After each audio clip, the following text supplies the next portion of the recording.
The NDP are introducing a bill that the Albertans for Fair Rent say will restrict landlord and property rights. Bill 202, the Affordable Housing Review Committee Act, introduced by NDP MLA Robin Luff, will address issues like rent control, security deposits, rent subsidies, and rental affordability. Rent control essentially restricts the amount that a landlord can charge a tenant. It makes charging over a ceiling price illegal, and it's just a bad idea all around. The majority of economists, regardless of political stripe, seem to agree with that statement, according to this paper in the Journal of the American Institute for Economic Research. In the paper, the author states that economic research consistently and predominantly frowns on rent control.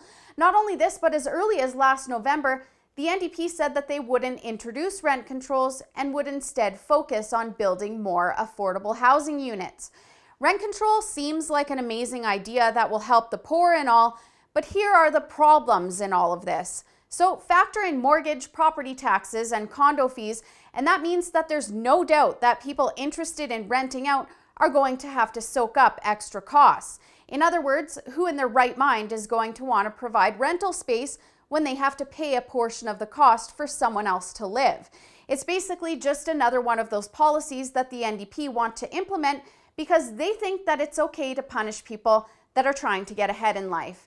In their minds, that person that's trying to acquire that property to rent out simply for a retirement cushion can afford the extra hundreds of dollars that it would cost to put a stranger up in their property.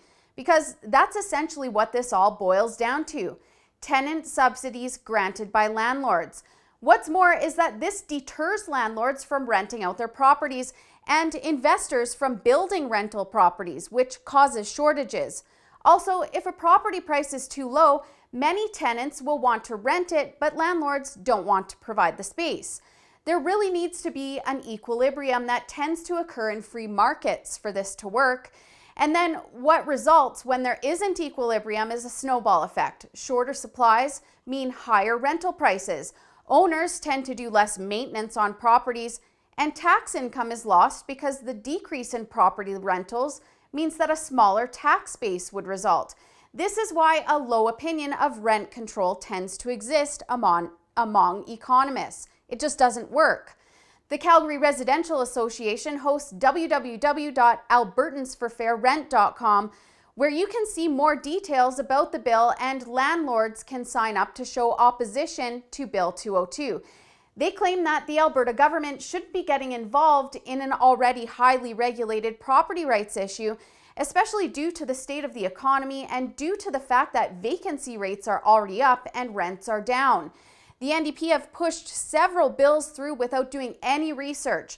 Bill 6 was a disaster, and they didn't consult any studies before implementing the minimum wage increase, as the Rebel found through Freedom of Information documents.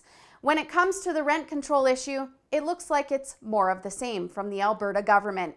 For the Rebel.media, I'm Holly Nicholas. Thanks so much for watching. Have you signed up for Rebel emails yet? Click the link below and enter your information so that you don't miss any of our updates.